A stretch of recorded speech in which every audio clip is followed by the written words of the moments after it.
Good evening, everyone. Good evening, everyone. Soberhead podcast tonight, one day at a time. First, I want to say Shabbat Shalom to Israel out there. This is my first episode I ever did on the Sabbath, but the special guest I've been trying to get on, and we kept missing each other for the last 2 weeks. For the last couple of weeks. We have Stephani on, the founder of Recovery is Essential, and I'm excited to have her on and share her experience, strength, and hope with us out there. And we pray that her story touches somebody's heart and lets them understand that they could go out and get some help. So how you doing tonight, Stephani? I'm great. And thank you so much, Mike, my little brother, for having me on. I'm just loving the title, Soberheadz. I'm in love with that. I'm like, yo. Yeah, my wife, my wife I have now, she came up with that title. I love it. She said you should call it Soberheadz. You know what? Because you're taking something that was actually seen as a negative and you're making it a positive. It's coming to mainstream, and that's what I'm hoping that we'll talk a lot about tonight. Because being exposed, if anyone know about the disease like to think that it's hidden, but we got to expose that demon. We got to expose that demon, because we all know that if we don't expose it, we can't heal, right? We can't. Indeed. Right. So I love that. Soberheadz. That's a good thing. Soberheadz. Like recovery is essential. It definitely. So let's take us back from the beginning and tell us what how it was, what happened, and how it is now. Oh wow! Well, if you want to listen, that's a whole book. Matter of fact, that's a documentary. That's a whole 3-hour movie or what have you. But let me just say this: I am so grateful today to be experienced in going on and being 30 years clean of all substance use disorder. And it wasn't no easy road. People always asking, how did you do 30 years? Woo, it was tough. I'm going to be honest with you. It was tough. However, when you get to the point where you understand the difference between being clean and sober, it gets a little bit better. When I say better, it's just a little bit more like the light bulb just comes opens up. And, I'm not a one and done, you hear that, people talk about, oh, it took me this and that, I and they get afraid of that. So I always like to let people know 30 years, it took me, believe it or not, 5 years to get to this 30 years. 5 years. I'm talking about prior to me having my last child, who I was not even respecting of her being in my womb using crack. You understand? And so not really feeling good about myself, not understanding who I was as a queen, not even, because this society will do a number on you too. As a Black woman, I got to talk about that also. Indeed. But I started off very young. Very low self-esteem, and didn't even know that I had a disease called addiction. Didn't even know it was a brain disease. People always like to make it seem like this was a moral failing, but no, this is a brain disease that we're talking about. So I started off very young, not knowing that the substances that I was putting in my body, and I'm going to go back to as young as 11 years old, Mike. Wow. 11 years old, smoking a cigarette. It's norm, though. It's the thing, though. We cool. I'm smoking a cigarette. I'm cool. Not knowing that the nicotine was already attaching itself to the existing disease that I was feeding it. So I'm going to fast forward to 11 to 18. From that time, smoking cigarettes, had my first drink, and I grew up in a well-to-do family. I didn't grow up in no street. That's another thing I want people to understand, especially with Black people. I grew up in a well-to-do family. Mom doing well, daddy doing well. We got 2 families. You know what I'm saying? We got money. We doing all right. Not knowing that first pull of that cigarette was going to be my demise. Not knowing that first drink, that alcohol, was going to be my demise. And then I start smoking dust. Then I start smoking pot. Then I start smoking, anything that I can get my hands on, because if anyone know, like I know, once you get addicted to that stuff, you don't want to come down. You start chasing everything and anything. Because see, I was a junkhead. So I was anything and everything to keep me, in that space of euphoria. Again, in that space. I could function. I was functioning though, because I was already born with a keen and an exciting mind, a curious mind. I was already born with it. So with the substance that added, it only enhanced my natural skills. So I got addicted to that. Wow. Addicted to that. That's From deep. 11 all the way to high school. And see, we don't want to talk about that because we think something's wrong with it. No. It's nothing wrong with that. Because I had to understand, and I'm going to talk about, yeah, got clean, but I understand why I got sober too. You understand? Yeah, So I I'm understand. from high school, first baby 18. Now I'm feeling bad about myself though, Mike, because you know, I the only way that I can function though is on what I'm using. Wow. That's the only way I can function. Still smart, graduate from high school, doing my thing, but having my mindset was still there. Like, why can't I get it? Not knowing that the disease had me gripped. The disease was already there. Fast forward to 1993, because in a while, you know, I start doing lines, I start 8-balling, I start doing everything that I wanted to do just to keep me going, keep me going. The next thing you know, got caught up with a drug dealer and up in Newark, New Jersey, start slinging. Next thing you know, we getting into like people don't understand there's a lifestyle to go with that too. It's a lifestyle. You know, we buying all the best, you know, gear. We driving the best cars. You know, it's a lifestyle. You know, everybody looking up to us. I mean, can I say that I was trying to act like God, but not God? Oh, there she go. She went, you know, so and so, what have you. Lifestyle feeding into the addictive process. Lifestyle. So I'm living a lifestyle because I'm trying to run after where am I? Who am I? Who am I? Where am I? But needing this substance to keep me going on because I'm already diseased. The disease already got me gripped. So you can see from 11 to 18 to 26 when I woke up out of a crack-induced alcohol coma. Wow. 93. Running from the police, house getting raided 2 or 3 times, single mom, 3 different baby daddies, looking for love in all the wrong places, not understanding that I was gripped already. On the outside, I look cool though. On the outside, ain't nobody knew what was going on. Everybody, you know, I was wearing nice clothes. I was wearing the gazelle glasses, the 4-ring diamond ring. I was doing, you know, I was looking the part. Everything was fine. But in the process of me even being with this person, you know, who I thought loved me, but not understand he couldn't love me because he didn't love himself. We in a lifestyle. I'm walking around with black eyes. We fighting. You know, we're just going through a lot of mess. And in order for me to even feel like I'm somebody, now I have gotten to the point where I needed to use so that I won't feel the pain. That pain was horrible. It's deep. That pain is horrible. And then using that pain and the usage to mask everything that I was going through. I was sending my kids to school, you know, everything was like, again, on the outside, oh, she cool. Oh, she could fight. She could do this, not knowing that I was struggling, not knowing that I was fighting for my life. So that morning, I woke up. And I didn't wake up. Matter of fact, my girlfriend and we talked about I was living on Brunswick Avenue. Woke up out of an induced alcohol crack binge. I went on a binge. Didn't even know what I was doing. I was binging because again, I'm losing. I'm trying to people please, you know, trying to be around. I know about that. Trying to be like down with everybody. Oh, I got you. Nobody had me though. Facts. Nobody had me. They just like to be able to use with me to be able to use. You understand what I'm saying? So you know we all down together. You know we all down together. So I woke up, and my neighbor came and woke me up from to find out I woke up, and sometimes I shed a tear because this is over 30 years ago. However, it's still stinging like no other. I woke up and found out that in my active use.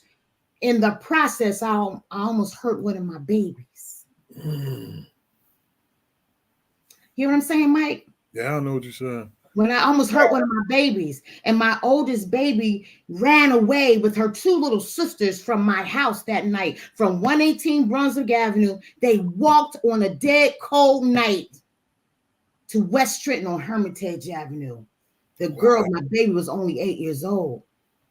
The second born was only 5. Praise the Most High. Wow. So imagine how that just struck me. So, in the use, people don't understand people, places, and things. You lay down and get things. You lay down and do things. You know what I'm saying? You lay down, you get down. You do whatever you got to do to get what you need to keep you functioning so that you won't have to feel the pain of degradation. You don't have to feel the pain of, just feeling ugly about yourself, the insidious faction of this disease. You don't want to feel that. But let me tell you something, Mike. When I woke up that morning, my girlfriend from upstairs, and she said to me, you know where your children are? I said, yeah, they in the back, and I'm ready to fight her because how she get in my house, right? I'm ready to fight. She like, hold up. So I go in the back room. Guess what? They was gone. They were gone. I'm looking at her. I'm like, who took my babies? Like, what's going on?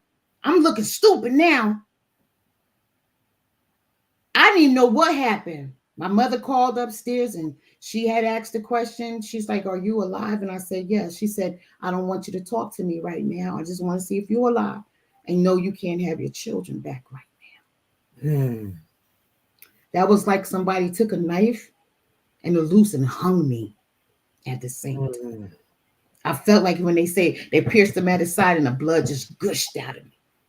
I got on my knees, Mike. Got on my knees. And I hope someone is hearing today, because I'm going to be very, very vivid, that when you get that point where you can still see where you are in this process, and you get on your knees. And I said, oh my God, I said to my God at that time, I said, if you take the taste. I didn't say take the drugs. I said, take the taste. I said, I don't even want to know how it smells anymore. Take it away. And I vowed that I would be the best mother that you have me to be. From that day on, that was a Saturday going to a Sunday, 1993. I locked myself in my apartment for 3 months. Nobody knew what was going on. People were banging on the door. I wouldn't let them in. I was not going to let them in. I had to open up the door and literally had to fight people from getting in my house. Wow. Because, see, the disease is cunning. The people think, oh, you can stop. Not at all. No, that disease will come after you. Yes, it will. That disease will walk right up in your face and say, oh, you're going to use today. You know what I'm saying? Locked myself up and had to fight, like physically fight, emotionally, spiritually, financially. Had to fight to not use until I had to say, I got to get out of here. I got to get some help. Fortunately, this is unfortunate. People, you never know who's watching you. You never know who's watching you, because when it's certain people that, even though I had to separate myself right in the midst of the community in which I was using. I had to separate myself right in the midst of that. So I had actually I never forget this. And prior to me getting clean, let me tell you this one story real quick. I was working as a miracle volunteer for this program called IOS, and this lady, who was the boss's wife, awesome woman. I'll never forget her. She actually was the epitome of me, actually the beginning of my change. I was working in her organization, and I always did good stuff in the community. And I came to work one day messed up. She met me at the door, Mike, took me straight to New Horizon Treatment Center right down Perry Street. You know what she said to me? She said, it's either this or you can go home. I turned around, and forgive me for my profanity, I said, F you. And I walked home. That was in 1989, 90, 91. Naja was 90, 91, 92, 93. That was it. And I was like, who you want? You can't tell us nothing. Yeah. I ain't seeing what you look. You ain't seeing what I'm seeing. You know what I'm saying? 100%. So I went home, and that was actually in the process of me. Like I told people, I said it took me 5 times. It took me 5, and within that course of the time, it took me 5 times. We stopped. I ain't gonna smoke. I ain't gonna drink. I'm gonna mix this. I'm gonna just drink wine. I'm just gonna. I know all of it's like it was just compounded. And enhanced the disease more. You know what I mean? Kept me in that state that my brain was like just So when fast forward to what I was speaking about, I went back to New Horizons. Wow. And I signed myself into the 90/90 program. I started going to meetings. Guess what? What up? As I was meeting, I got a job as the assistant to the acupuncture doctor because they had acupuncture at the time. And so they were like, they said my personality was great. And I was really begging. I was like, I just need something to do. I don't want to go home. I just need somewhere to save. I wanted to be out from there because my kids were at school. So I said, I'll go down there and just volunteer.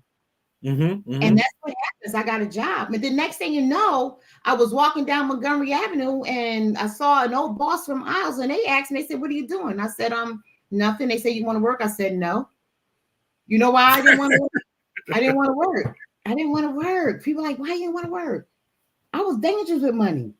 I could feel that. You know what I'm saying? I was dangerous with money. Bruno Mars said, I'm dangerous man with some money in my pocket. What? Keep up.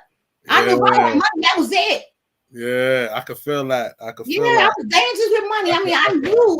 Hey, I was in control, honey. Let me tell you something. When I have that money, I can buy you while I'm killing myself. You know what I'm saying? I'm like, yo, let's get this. Don't worry about it. I get paid next week. No. That's real. So I volunteered for the first 3 years. I volunteered. And then when I did get the job, I negotiated because I still wanted to make sure that I was able to maintain, because again, I was relearning myself, understanding what it is to be clean without use. But I was still like, I'm not even sober yet. Get that? I'm not even sober yet. See, because I'm thinking I'm sober because I'm not using, but I still have addictive patterns. You talking right now. You know what I'm saying? I still have, as a woman, you know what I'm saying? I'm still like looking for love in all the wrong places. I'm still out here, you know what I'm saying? I'm clean, but you know what? We could do this. You know what I'm saying? Those patterns that we develop along the way. I call them the skill sets of survival.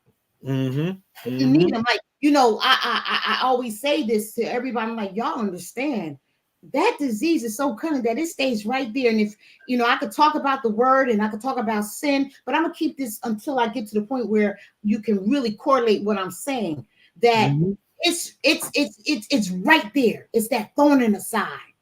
It's the say, you know what? I could probably use today and still get over it. You know what I'm saying? Yeah.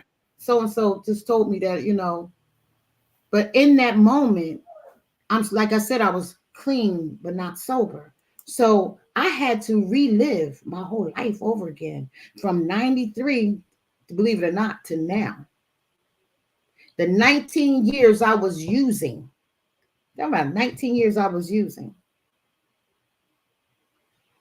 it still equates to the 30 years that I'm clean and sober. Woo. That's deep. That is. People don't realize that. So in the process, I went to New Horizons and I started going to meetings and stuff. And I would travel to meetings because I need to go places where it best fit me. Because I would go in some meetings and I would get in arguments, and I'm like, I would argue with people, and I get put out, you know what I'm saying? I'm like, who, why? But I was only clean. I would still get dressed up and everything and, we'll do a meeting after a meeting, you know what I'm saying? Do my thing. I need a couple of dollars. I'm being very honest about me. Until, believe it or not, just recently, I met my fiance. Back in 2016. Awesome man. Came home from prison. Mind you, again, I'm clean, not using. Rebuilding my relationship with my daughters, and I'm going to talk about that for a second. But in 2022, the lifestyle took him. And that's when I realized,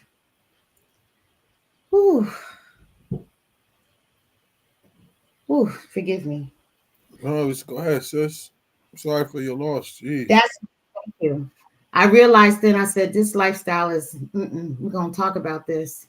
Because he was the one that actually helped me start. He had came up with the whole idea of recovery is essential. Wow. Struggling. He still thought he had control of this disease, still thought he had control in the lifestyle. And I had to mirror both of them together because, we talk about those of us who are in it. These are these people over here being clean and sober, not knowing there's a lifestyle that's added to this, that's taking much more of us, the actual disease itself. So we got to mirror it because it all coincide with each other. So when he actually relapsed, Mike, I was 25 years. Wow. Yeah. And I was ready to go back out. Oh. Yeah. I was ready to go back out. I was going to go get my baby. I was ready to go get my man. And all I could think about is my selfishness. What about the years? And what about the girls? And what about the grandchildren? That's when I realized, Sam, you've been clean, but you got to get sober. You was being pulled by his lifestyle to participate in it because you think you needed that presence. So guess what, Mike? I had to run back to a meeting, and that's what I did. Praise the Most High. I tell people, ain't no meeting, ain't no sponsor too far away. It's a meeting 24/7. There's always a place where you can go and you will be accepted for who you are. God grant me the serenity. The serenity, that's a powerful word. The serenity to accept the things I cannot change, the courage to change the things that I can, and the wisdom to know the difference. Indeed. I had to recite that every day, every time I felt like I'm going to look for him. And guess what? Every time I was an inch closer to him, man, that disease is right there, girl. Guess what? I'm ready for you. It was drinks. The smell was coming. I could smell it around the corner. Wake up in the morning and I'm like, damn, I want a blunt. I want to lace in the blunt right now. I'm going through that while I'm an evangelist. I'm a minister. I got educated. I'm doing all this. So people don't understand that didn't mean nothing. At all. That don't mean nothing. And the prospect of me going through all this, I'm clean, and I'm even going to my daughters and I'm saying, one of you guys got the addicted gene, and I'm trying to teach them about the 12 steps, and they're going through it too. But then I begin to see my addiction, my disease residue, the residue on them. So I had to get sober, Mike. As they gotten older, I began to see my residue. So every time they went through something, I went to the change. I said, well, I got to change. I went and got help. I went to therapy. I went to a counselor. I went to meetings. My sponsor today is a beautiful woman. Praise the Most High. She's awesome.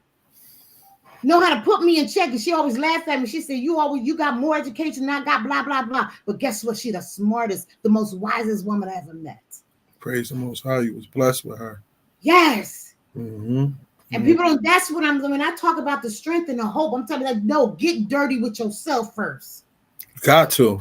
Check you first. You got to. And you checking you will begin to see who you are, and you will begin to see the strength that you have. And that strength is going to bring you the hope that you need at a time. We so quick, right? And especially now in today's society, it's starting to be recognized that this is really a disease and it has not been treated properly, nor diagnosed properly. Now we're starting to realize that. But as African Americans, I always say this too, when we started participating, that's when the doors were shut. That's when the bars are being raised higher. And that's why it's so important, because I was a grown behind little girl. You know what I'm saying? I was grown. I was already smart. But now I have to retrain my brain to study. So ever since I got sober, I've been studying more. I've been reading about, why was AA invented? Why was NA invented? What is it with the anonymous is that we are still connected to? And why now we're dealing with harm reduction and blah, blah, blah. And now we're dealing with the legislation. I know. Associated with that. I know. And again, how African Americans are still at the bottom of the totem pole. As much as education we have today, and as much today we have more disposable income. Because we are still thinking, okay, you got to be quiet about this. I understand. I broke my anonymity because we lost too many babies to this disease. Thank you, sis. So I broke my anonymity and I Thank said, you, "Hi, sis. my name is Stephanie. Yeah, I smoke crack. What? Mm. I Praise smoke the crack. I drink alcohol. What? No, I couldn't smoke marijuana because it was too slow for me. So I had to lace it. What? Mm. That was my morning cigarette. Mm. My coffee was Bacardi and was rum and Coke with a lemon every morning. Mm. Because I had access. I can get anytime I want to. Mm. You know, so when we're walking in a lie and in denial, we're not giving people hope. We're not letting people know we got the strength. We are really dying. Matter of fact, I feel like we're killing them people. Mm. We kill our own people by, I'm scared. I don't want nobody to think Yep. Get out of here. I went through the same thing where I had people ask me about why would I break my anonymity. I'm like, that's the reason the Most High allowed me to be sober. Amen. Like they got to see him through me and what he did for me. That's the only reason he allowed me to be sober. If I keep it to myself, how selfish is that? And that's what they tell us, right? You got to give it away, right? Mm-hmm. You got to give it away. You know, and so, you know, as I begin to develop this, and what I did, Mike, too, as I've gone through my recovery process and going to meetings and doing the program here, because I need to keep in step. What really fueled the fire and opened and just bursted was that I wanted to know why. I just wanted to know why. I wanted to know why. And as a Black woman, why was I feeling so bad about being a Black woman here in America? So I had to go the history route. I had to look at it from a historical perspective. So then I start looking at the dates. Okay, in 1935, when AA was founded, out of the whole denomination of the Oxford Group, which is an old AA organization, you know, with Bill Winston, I said, okay, this is a white man. And now, don't get me wrong, my white brothers and sisters, I love y'all, but work with me here. The history. So in 1935, where was Black America? In bondage. In bondage. We was under the Jim Crow rule. So even if we got together to do an AA meeting and they found out about it, you know, we was getting burned out. See, the more we knew, the more we were subject to abuse. You know what I'm saying? So even though we were still trying, because see, people don't understand, because we are still and we are under the institution of slavery, we are still conditioned to think by our counterparts. And right now, today, is no fault. Pretty much, it is what has happened. It's like the disease is generational. 100%. Generational. So in 1935, when AA was formed, there was no Black people in those meetings. When the first 100 men decided they was going to form the AA organization, they were all white men. And so we come down to 1953, and I would say my mother was born in 1944. Sorry, Mom. 1944. So I'm thinking, okay, again, still, where was Black America? We were still under the Jim Crow rule because we were still fighting for civil rights. So you fast forwarded to 64, civil rights movement. The act is signed again, because remember we got civil rights in 1870. Then 1964, 65, civil rights movement. You know, Martin Luther King, Malcolm X. Then 67, X got killed. 68, Malcolm got killed. So the civil rights movement that we were experiencing at the time, I was born. I was a little girl. You probably wasn't born yet. So let me tell you something. It stalled. So now today, again, if you look at the war on drugs, when Nixon enacted it, right? Nixon wrote on it. He's like, okay, we're going to do this. And they curtailed that towards the urban community, which if you think about it, we were zoned there. Because in 1926, when we had the Zoning Enabling Act, we were redlined to only live in certain communities. We could not live in an area. So everything that was impacted white America, we were abused by it. So I had to go deep, wondering why. I was conditioned to not like myself because my community has been invalidated. Oh, Stephanie, you're using that as an excuse. No, I'm not. It's historic. It's fact. Wow. And we understand why are we here today. If you look at the different cultures and ethnicities here in the United States of America, African Americans are still at the bottom of the totem pole. Why? When we were the ones that were enslaved to build this country. So again, I'm looking at it, I'm like, why am I feeling so bad about who I am? But then I look at media and I'm like, it's historic. We were made to be conditioned, to be invalidated, to feel the way that we feel. So now that I have admitted that, guess what? I'm healing. So therefore I can speak open about the disease of addiction, this disease that has conquered and decimated my community. And it was purpose in one aspect of it.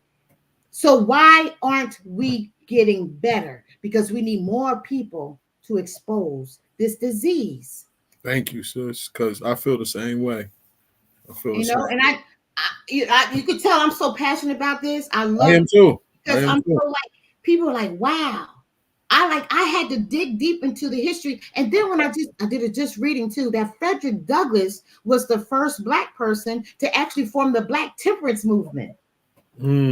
Because he stated in one of his speeches in Scotland, he said he wanted to make sure that the Blacks enslaved, the Negroes, understood that even though they were forced to drink, that they had to forgive themselves for some of the atrocities in which the master had made them do under the drunkenness, and how they were. And it was a number. I forgot the number, but I'll get it. When the masters got drunk, they abused the slaves worse, especially the mistresses. So emotionally, you got to think about that. We're birthing this. So if the master's drunk, the mistress drunk, you know we was going through it. Because I think about it, I'm like, when I got drunk, I caught the ram, so I like to fight. We're human. So there ain't nobody, I mean, we're all human. We got this. Yeah. So, I'm talking about it. I'm like giving you overhead, but I'm like, yo, we got to really speak about this, especially in the African-American community, the Black community. And it's very serious. So yes, we studied the AA, and we had to go up under the anonymity clause, and we had to protect the fellowship and all that, and which I do. But then I had to break mine because, again, the lifestyle. If you look at the laws today, we are more impacted by any other culture there is. You know what I'm saying? We are more impacted. So why are we more impacted? Because I'm sorry, that's my light went out. That's cool. We are more impacted because there's policy, practices, and procedures that have been put in place for our demise purposely. And as a planner, an urban planner now, I see more so than anything because I understand the law of the land. And so I'm thinking, this is one of the reasons why they didn't want me to get educated. This is one of the reasons why they didn't want me to know that I was a beautiful, intelligent, and sensual woman. Because once you start learning and, really feeling good about who you are, there's a certain confidence that you gain. So that's what's happening, Mike, with me right now, and walking always in a state of forgiveness. Always. That's so key right there. Always willing to be forgiven. I have to. Like I said, I told you a little bit about my daughters. Every time I see something, I say, forgive me. I don't even smoke cigarettes no more. And I thought I'd be smoking cigarettes for life. Me too. I thought I'd be smoking too. You know what I mean? I know when you see me, you like, I can't believe this is the dude that was next door getting drunk like he was. I used to be getting bodied. Maybe like, oh Lord. I used to be getting bodied. It's like, yes, but not knowing, like, that disease was like, eating you alive. And people like, oh, they can stop. I'm like, no, you don't get it until you be there. Unless you gotta really. Matter of fact, I tell some people, like, look, walk with us. Walk with us. And you'll get a better understanding why we speak the way that we speak.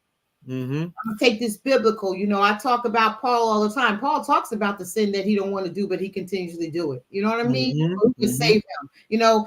Peter talks about, like, look, I don't know how to, like, be friends with one group and the next group. You know what I'm saying? Like, people like I'm like the prophets are right there to tell you who and what's going on. The nations are telling you, but you guys, sometimes we gotta get rid of ourselves. We gotta get rid of ourselves. You know, when I had spoke earlier and I said I had to get rid of people, places, and things in the midst of it.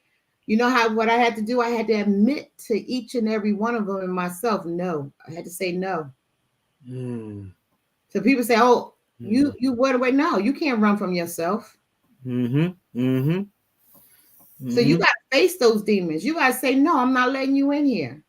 You know what I mean? Oh, Steph, you know what? Can you do something? I got a couple of dollars for you, but then when I asked you for a couple of dollars earlier to catch the bus to go to this program, you ain't had a couple of dollars. Then we fight on that. I had to like these little stuff, like little things. So I had to, mentally say, okay, you really not for me. You really use. You know what I'm saying? So I was always learning how to be nice. The first thing I had to admit what my problem is. I told my children all the while when I clean, tell me what part you play in it, and we could do it together. But tell me what part you play in it. Ooh, that's a tough thing for people to do. Which brings me to my question. What was your experience with the 12 steps? At first, it was hard.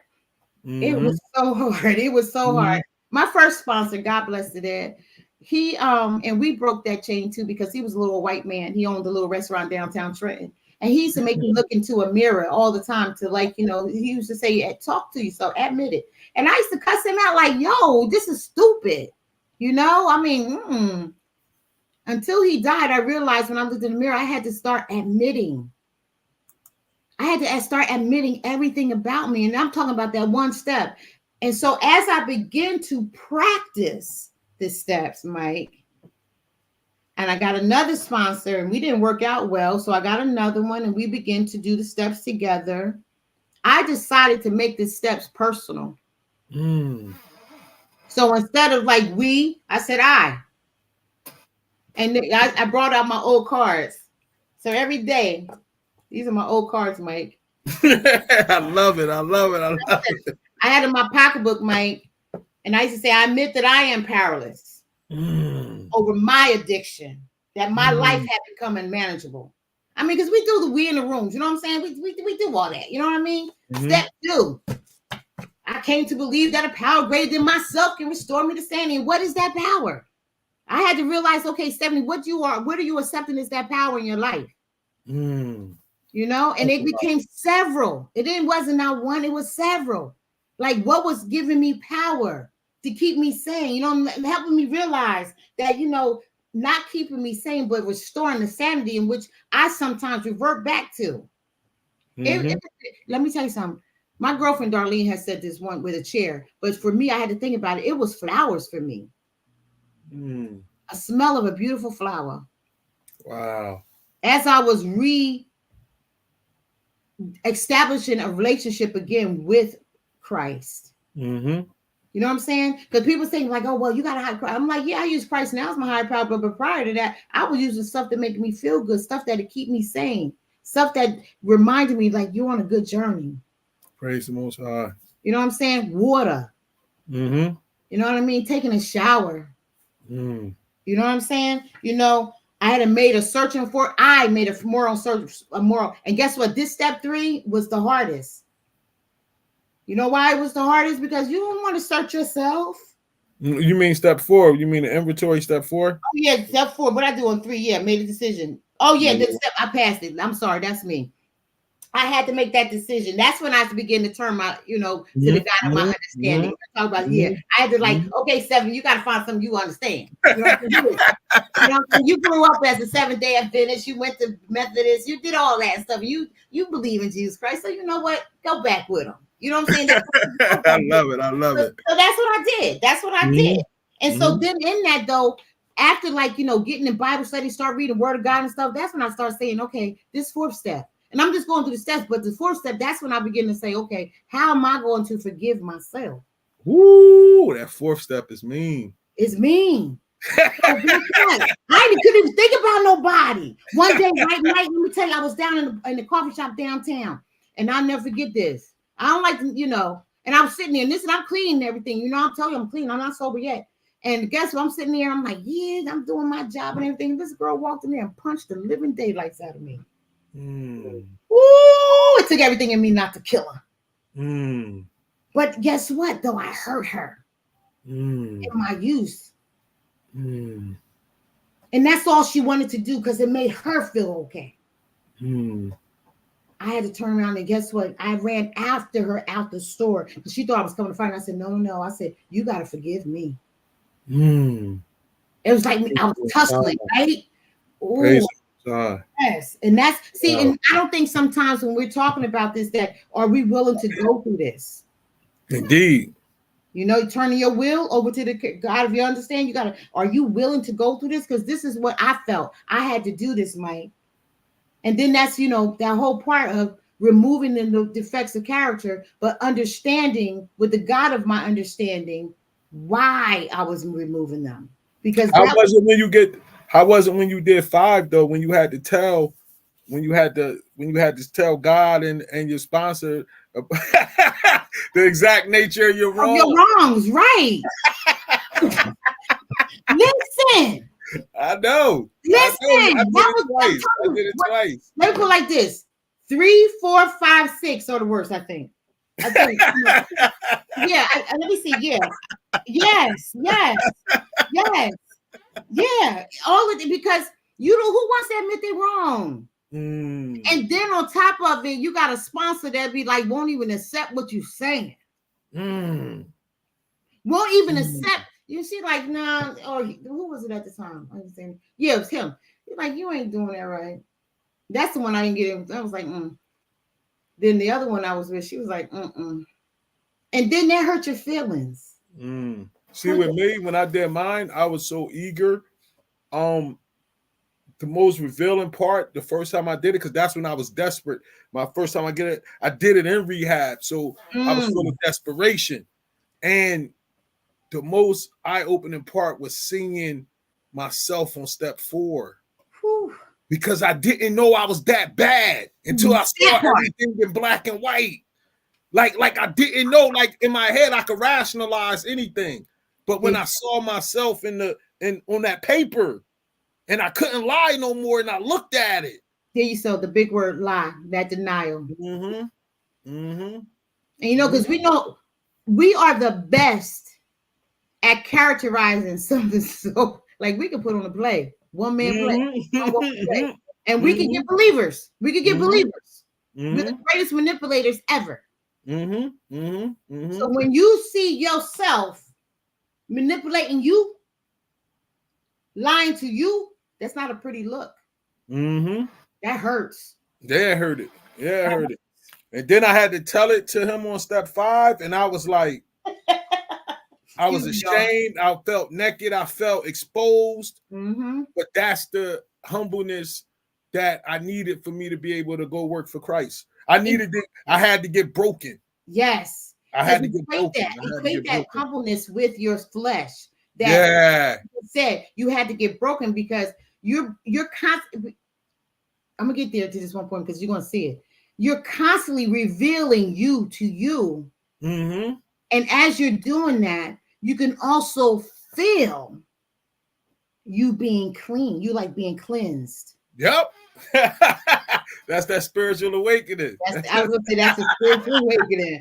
And then you honestly, you looking around like, yo. Yep. Did you see that? And you ain't talking to nobody but yourself. You're like, you know, you're doing that, and people are like, no, it's serious. And then the person that, you know, your sponsor, and then the groupings that you're in and stuff, you know, just the love that you get, like the true unconditional love. And that's why I always tell people, I'm going to break my anonymity, but I'm always going to protect the fellowship. Indeed. I'm always going to protect the fellowship because that's a safe space for us. Indeed. You know what I'm saying? And like you said, when you get to step 6 and you're entirely ready, that's when you get ready. But let me go back a little bit because those steps might. I'm gonna be honest. When you're like, oh, I did the 12 steps, I'm like, well, how long you was on step 4? They get real quiet. I'm like, because guess what? It took me 6 years. Wow.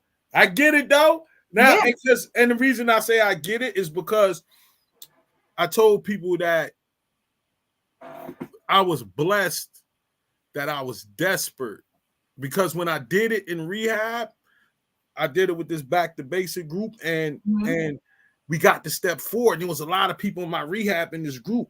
People started quitting. So I go to my sponsor. I'm like, bro, why? I don't know nothing about the steps. I'm like, bro, why is everybody quitting? And he was like, you want to feel better? I'm like, yeah. He said, you got to do it. So I didn't, but I often tell people that had I had 6 months to a year sober before I did the steps, I don't know if I would have, because I would have told myself I'm already good. I don't got to do that. You get what I'm saying? And to actually look at yourself, I always thank the Most High that I was desperate when I did it, because I didn't care. And at that time, like, when I was going through it and stuff, I could say I was desperate, but it was the point where I just felt like I was dead. I was dead. And I was trying to come back to life.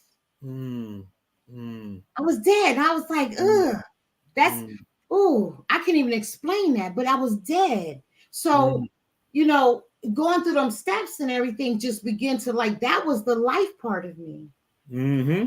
The life part of me. And then when I got to the point, like, we did the step work and all that good stuff. And guess what, Mike? I just said, you know what? I need to take this personal. I need to really do this personal. So I began to do the steps again. How was the amends part? The amends part.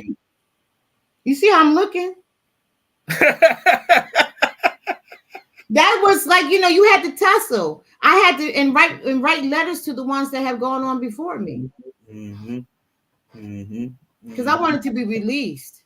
You have to understand something. I heard 3 beautiful babies. So I'm living with these babies when they finally came back to me. I tussled with my oldest child because she literally became the second mom to her little sisters. So I had to beg him, give me mommy status back, and it's been a fight for a while. But in that, I had to stay with the steps. Constantly asking for forgiveness, constantly making amends. And then getting to the point, I will not be held hostage right now. But then exemplifying the steps, because the steps worked for me. It worked for me. It changed my life. It changed my whole life. Yeah, it changed my life. And when I tell people about when I had my spiritual awakening after I did step 5, I had went into we had did step 5, and my sponsor was like, we got to pray for God to forgive you, for God to make you a better person, and for God to give you strength to forgive yourself. And I looked at him, and he said, you were sick. You got to forgive yourself. Yes. And sis, when we prayed, he said, now go sit somewhere for an hour. Think about everything we did. And I went back to my room, and I could remember I jumped in the Uber and I went to the dorm, and I could remember walking in the room and about to lay down on the bed. And then this warm sensation just went through my body. Nice. And the voice came in my head and said, all you have to do is serve me, and you never got to worry about nothing else. And it was like the blinders came off of my eyes, and I could just see the world totally different.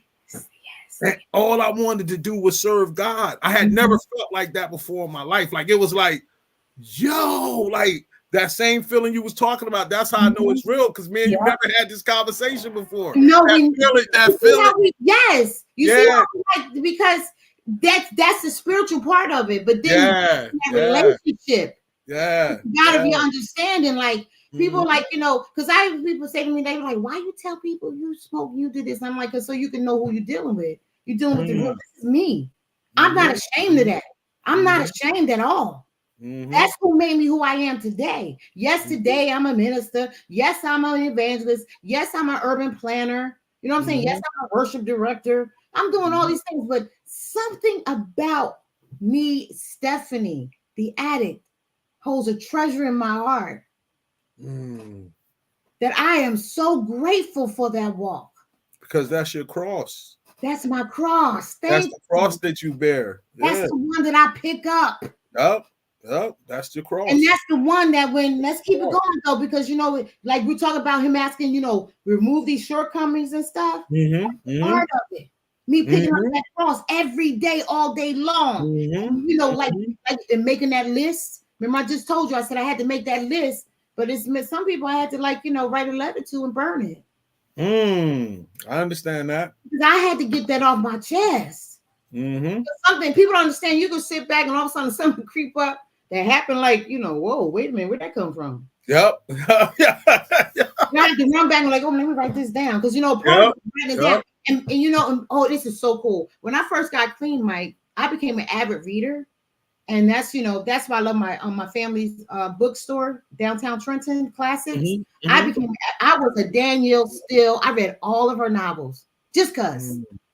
Because I was always a reader and I wanted to escape within my, like I said, people, places, and things. So that was my entertainment.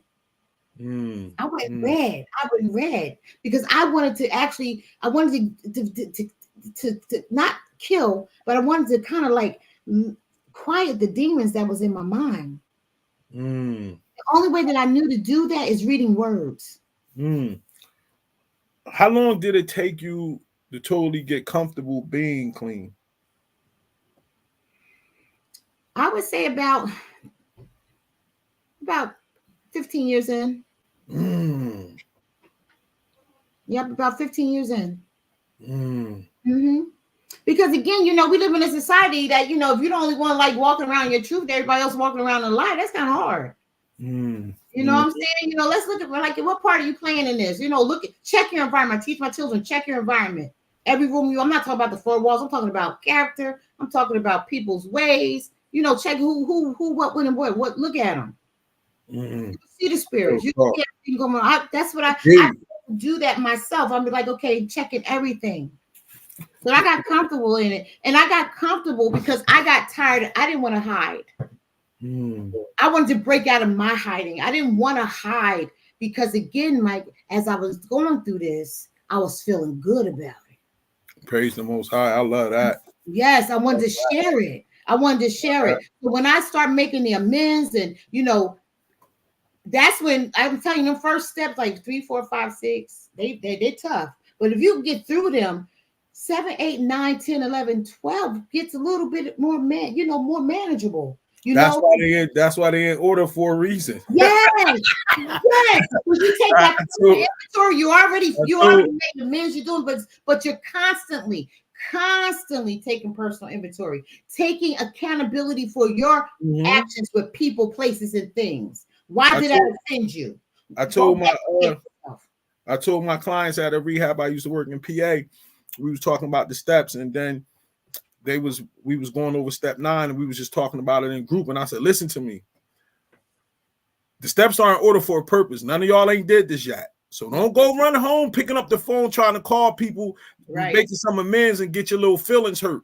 That's why you got to build up and get your spiritual foundation straight, get your strength up, and get everything straight before you get to that point. Don't go to the house, start picking up the phone, calling people, and start crying and get your feelings hurt. That's why they're in order for everything. And I tell people, I say, you're not ready. Let me tell you, listen, your relapse is always on the door, okay? Yeah. Your relapse is no, you have to, and you have to work it. We hear that, it works if you work it. And I tell people, I said, work your program. Your program is your program. I got an important question. How do you handle getting a message to close friends and family that's suffering without conflict in the relationship? You be honest, and you gotta meet people where they are. That's one thing. We get to the point where we feel so good, we start proselytizing, and we don't even understand that that's not what they want to hear. Sometimes you just got to go up and people, because I know I've been there and I'm constantly doing it. People say, Stephani, how you doing? I'm like, no, I don't tell people, I just go and love them. Come here, baby. How you doing? What's going on with you? What you need? Because you know what, you're creating a safe space, and that's what really Recovery is Essential is all about. Because when they're ready to come to you, they need a safe space to come. They don't want to come to nobody beating them over the head. That's like a person, you're trying to bring somebody to Christ. Ain't nobody gonna be coming to Christ. You beating him over the head with the Bible. And that's good, because that's what I was about to spending to now. Talk to us about recovery is essential. Why did it happen? What's the goals? Like, give us the whole spill of recovery. Well, recovery is essential, Mike. Let me tell you something. It's a brand with a cause. It's a total brand with a cause. And I created this because I think I mentioned to you earlier that I was losing too many of our young people to overdose. Unfortunately, I had mentoring these a couple of young people, and they just went out for a good time. Come to find out, they didn't wake up the next day because they OD'd on fentanyl. A pill laced with fentanyl, and I didn't even know what that was. See, because this stuff is new for me because I'm older, and that bothered me. And all they wanted was a good time, and it's nothing wrong. Ain't nothing wrong for them to go out and have a party and all that. So I went to my daughters because I'm like, okay, I can't really, can I expose myself and not hurt them? So I had to go to my daughters, who was with me through my whole time. And I said, can I do this? And they say, yes, mommy, but don't tell our story. So that's when I said, at first the company was called Recovery is Important, but then I wanted to make sure I use my month and my year, which is 1193. So it is Recovery is Essential, DBA 1193, which is my month and my year. Recovery is essential. And when we're talking about essential, we're talking about more than life, more than important. We're talking about how do we create a way of life through recovery. So our mission is for everyone to experience a recovery route to safety, creating those safe spaces. And I love it because the people that I've been able to train are actually helping people talk about what they're going through in a safe space. And then leading them to the certain avenues that they need to go as far as whether they need to go to AA, NA meetings, whatever, or treatment facility, what have you, but creating a safe space. And our mission is that everyone to live and spread the good news of living a clean and sober life without shame and guilt, getting rid of that stigma, because living that life is essential. Talked about that lifestyle, right? I always tell people this. I said, when there was an addict, the dealer was right there. Y'all don't never talk about the dealer. You never talk about the dealer. You talk about, the liquor stores, but there was a dealer right there. You talk about me. Guess what? I knew where my dealer was. I know where they at.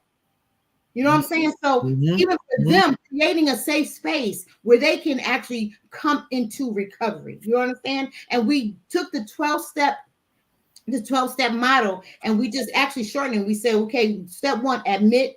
Step 2, make it yours. Step 3, sustain it. 4, maintain it. Live with it. 5, make amends. 7, forgive. 8, make amends again. 9, encourage. 10, take personal responsibility. 11, prayer, meditation. Share.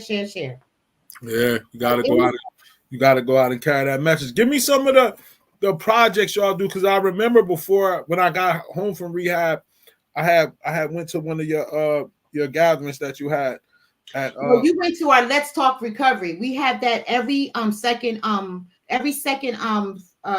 the second in February. We usually have it the second. No, it was like a dance, like a. Oh, you talking about the ball? Let me get to that real quick. Yeah. Okay. Because honestly, believe it or not, that was the main focus, was the ball. The ball was amazing, and I'm gonna talk about that real quick. But yeah, let me talk about that now, y'all. I'm sorry. The ball. So going back, so I wanted to create a space where young people and people like me can come and have a great time without the effects or triggers or drugs or alcohol. And because I created such a great community, and I say I created, but it's really my high power. I just have a space of people who respect my sobriety and my cleanness, that they literally came on board and said, yes, let's do this. So I hired a caterer, a DJ, an events coordinator, and we decided, okay, I said, we got to do this. We got to make this a cause. So what we decided to have a big ball called the Recovery's Essential Black Carpet Sober Soirees. And they were magnificent. And we themed them. And I said, at our balls, I don't want to give awards. I wanted the person who was going through recovery from the day 1 to 1,000 years to be able to walk in that building knowing that they were the reward, and they were getting a award just walking in that building. I didn't want nobody, because we do a lot of that. But I wanted to make sure we create a safe space where everybody felt welcome. Everybody felt like they were number one. And it worked. It worked.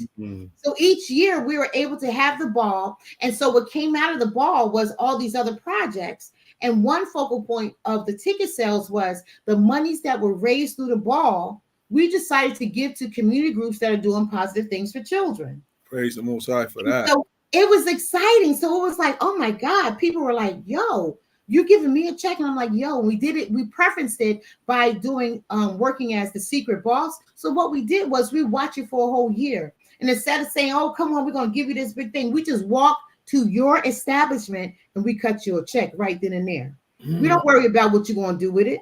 You see, because I believe in my higher power. But what I found out, the seed money that we were able to seed in some of the organizations, honey, they're doing it fabulously. Praise the Most High. And so we decided to keep that model, and also added that because we are becoming a trusted entity within the community. That's when we said, people were like, you need to do workshops. So that's when our Let's Talk Recovery workshop began. Okay. Yeah. So people were like, Stephani, we like the way you interact with people. You know, you need to go on live and talk about certain things. So then that's when the kitchen table came about. That's what I heard about the kitchen table. Now give us a little details about the kitchen table. It's so cool. The kitchen table. I mean, Mike, you remember this, you know, growing up, who was at the kitchen table? Mom, auntie. And at that kitchen table, knowledge and wisdom was being spitted. You know what I'm saying? I mean, all types of stuff. So I decided, because, you know, we have a cup called 1193. I said, you know what, let's do Recovery's Essential Kitchen Table Talk to talk about not just recovery, but the effects of recovery in world news and how we as a people are participating in that. We talk a little bit about politics and policy and all that, but people understand we live in politics every day. We are politics. There really is no separation. So, you know, bringing in, and again, talking about recovery and talking about it from an ethnic and cultural perspective, our heritage, and helping people understand why we are where we are. Let's talk recovery at the kitchen table. And so the whole hopes of that is actually, so I'm hoping one day it will grow into a really national podcast. We'll see, you know, just like this, you know, I'm hoping, because we need to make this an everyday conversation. And why not have it in these type of spaces? And so out of the kitchen table talk, we also have our community outreach efforts where every September, during September Recovery Month, we do soap and socks. And everything I've done, Mike, believe it or not, was spawned out of something as a need, like, oh, we could do that. And how we did that, we just started to set up at the Trenton train station, and we invited other organizations in, and we gave soap and socks, because at that time, what's the date that y'all do that? You got to let me know, because I want to come down. Oh, I definitely will let you know, because that is really becoming a big event. And my partners that are working with me, J&J Consultant, James Johansson, Ruby's Vision, from Streets to Christ. I mean, I have great people, Diesel Therapeutic, you know, Priceless Professionals. I mean, all these great organizations that are coming out, Empowerment House. All of these great organizations are starting to come together. And I love the team, because what we're finding out is that each person has their own specialty, and we are learning how to connect the dots. So this is like so exciting. That's what I'm loving about this. And so even out of that too, we just decided that, you know, through the soap and socks that we're going to do because I found out too, Mike, that the organic socks, which is actually gifted to us from Victoria Essentials, Carrie Sills, she gave us this the first time we did it. We had two women came up and they took the soap, and it was a little snow outside, and they began to wash themselves with the soap. God. So I said to them, I said, no, y'all, you can go into the train station, because the girl said to me, she said, love, this soap is so healing.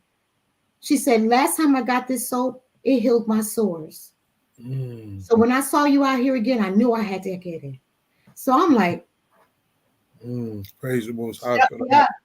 That's what made me say, okay, every end of September, during September Recovery Month, we're going to be doing soap and socks, because found out that our men and women are, and I call them our neighbors without addresses. They need socks. They need socks. And we don't, and Mike, I don't do what, you know, oh, you get one. No, I ask for enough donations that you get as many as you need. Praise the Most High for that. I don't do that. Oh, no, give them a little bit. No, Because I'm telling you right now today, if it wasn't for the people in my life that did not turn their back on me, that kept that door open when I needed to talk, that kept the rooms open, where would I be?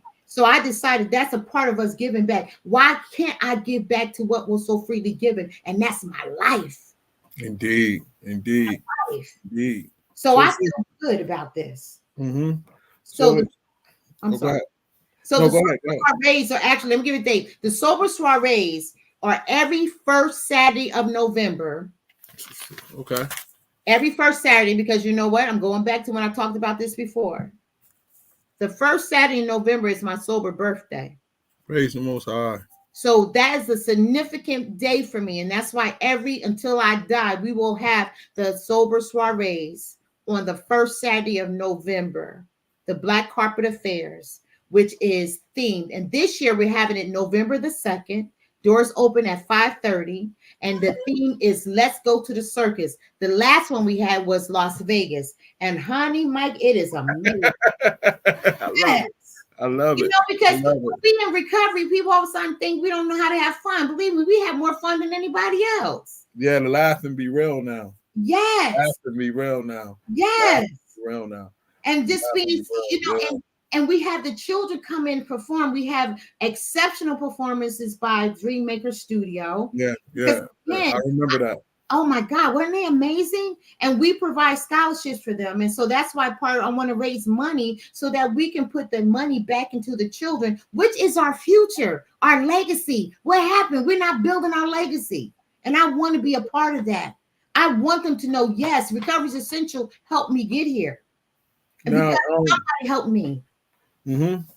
Now, in closing, how has been, now that you achieved from being clean to being sober, how has that impacted your relationship with God?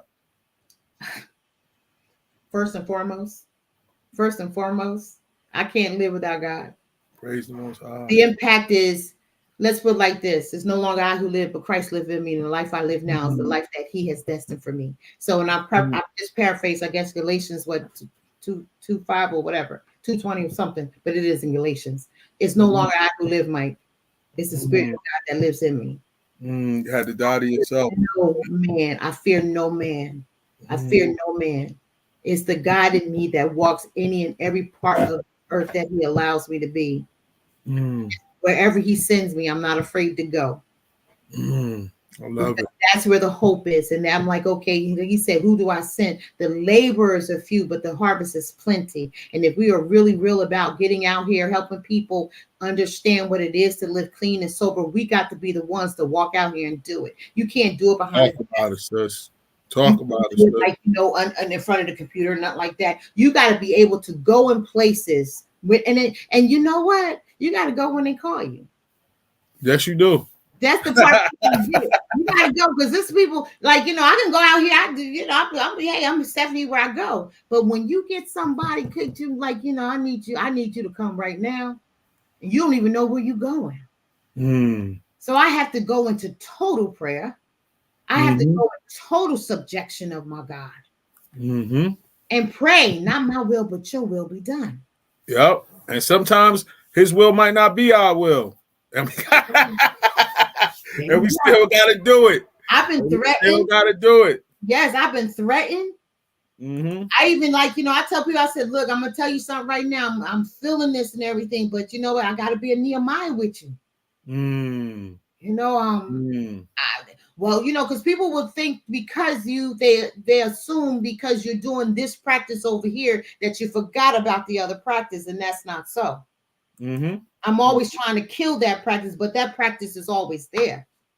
So, I have to, like, okay, Lord, help me, protect me, decrease my flesh, because if anybody come in with this, whatever, why did this dude just offended me? And I'm trying to, no. I go through all that. I go through all of that. So yeah, my every day, all day long, I eat and sleep it. My God. So, sis, I want to thank you from the bottom of my heart for coming on, because we've been trying to get this, and this was worth the wait. I love your passion that you have for the recovery. That's why I definitely wanted to bring you on. And the sisters needed to hear what you had to say tonight, because there's so many out there that's going through what you was describing, and they need to know that it's hope. It's hope.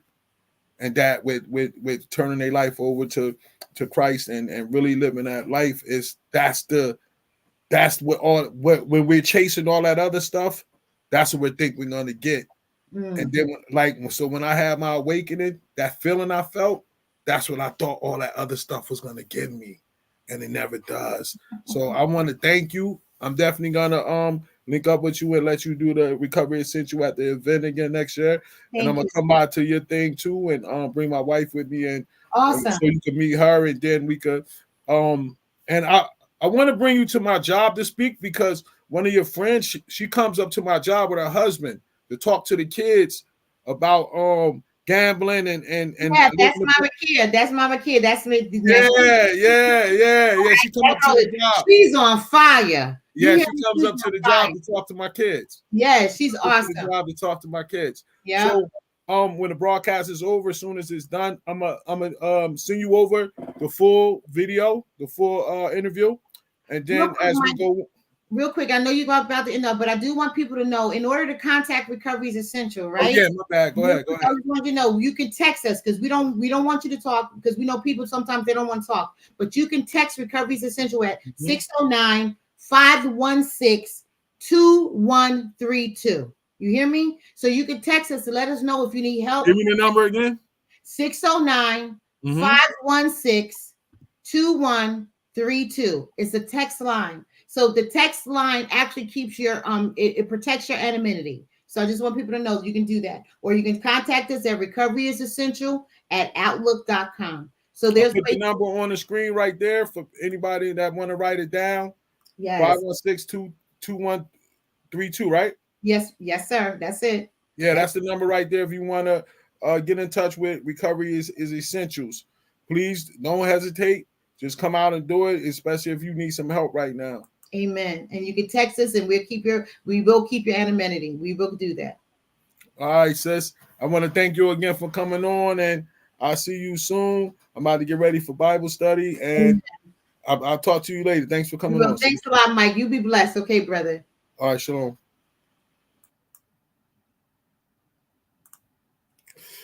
Wow. And it took us a while to coordinate her coming on. Both of us had schedules and stuff like that, but I'm glad she came on and the passion that she brought. And I like how she go hard with recovery. I want to thank you guys for stopping by. One Day at a Time podcast presented by Soberheadz, and we look forward to seeing you guys next week. This is Mike. Shabbat Shalom. Peace.